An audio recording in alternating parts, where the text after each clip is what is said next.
Bonnie, I've always been fascinated with the jobs that actors have before they become actors.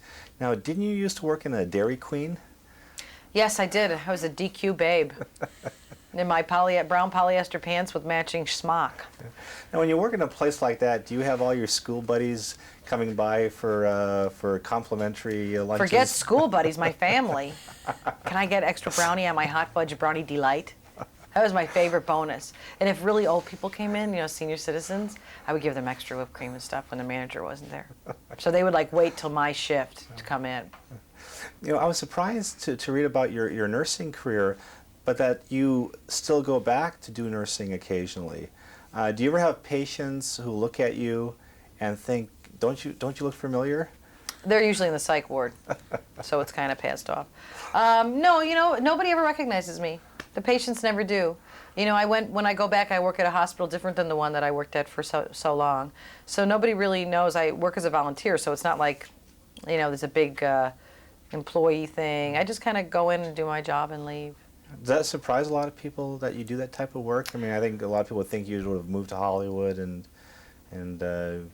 be at the Viper Room and doing stuff like that rather than doing... I actually wear my nurse's uniform to the Viper Room. It's been a big hit with black heels. You know what? I actually, people think you hate to talk about it because you're saying, oh, aren't I a good person to do this? I don't do it because I'm a good person. I do it out of total fear and guilt that I've been fortunate enough to have this career that I better do something to keep it going. So it's kind of my little payment to the gods, Yeah, I told you before the interview started that my niece is so excited about me doing this interview. And, what's your niece's name? Anna.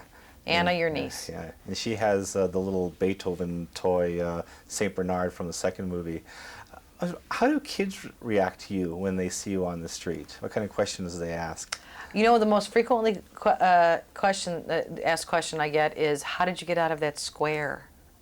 Out of the movie screen. Little kids ask me that. How did you get out? How did you get out of the TV? It's so interesting, and then I just go, boo! No, I don't. I'm just kidding. And they always ask where my husband is, and where's the dog and where are the kids? And I always say they're in the car, but I crack the window. They'll be fine. When they were making the movie Star Wars, there were reports that a lot of the stars were getting frustrated because they couldn't visualize how the special effects were going to look like. Mm-hmm. Is that something you can identify with? Oh, certainly, in this movie, yeah. I mean, we didn't know. I mean, Joe is a pretty good artist, so his storyboards are pretty precise and very clear, Joe Johnston. But, you wing it. I mean, if the kids can do it, Robin and I can do it, Well, what kinds of things do the crew members, hold up or do when they said, oh, be scared of this or run after this? What did they... Our crew members, some of them would just stand there. Get us our reaction. Actually, there's nothing there. They just tell you to react. Right. I've always been fascinated with the advice that actors get throughout their careers. Sometimes it's good advice, sometimes it's bad advice, and hopefully you don't follow the bad advice. But what's the worst piece of advice that anyone ever gave you about your career?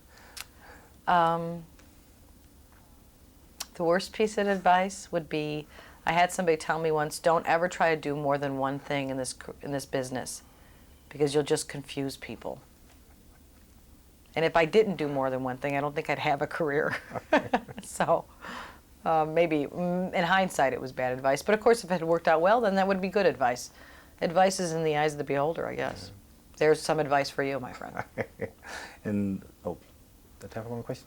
It's a Robin Williams question. I interviewed Steve Martin a few weeks ago, and everyone was expecting him to be funny all the time, and he's a very quiet guy. Yeah, he's very reserved. Yeah. With Robin Williams, I've interviewed him before. He's very funny. When he's in his serious moments, does that surprise people, or do they leave him alone on the set? Well, I think that, a person of average intelligence knows that somebody can't be on all the time. Yeah. And, I know how Robin feels probably. I could be wrong. But in my heart, I know with a group of friends, if you're the funny one, there's that constant feeling of pressure when you get within the group that if people aren't having a good time, you better provide it. And I think Robin does a lot of that. But, he could easily go without it. He's just a very sweet man.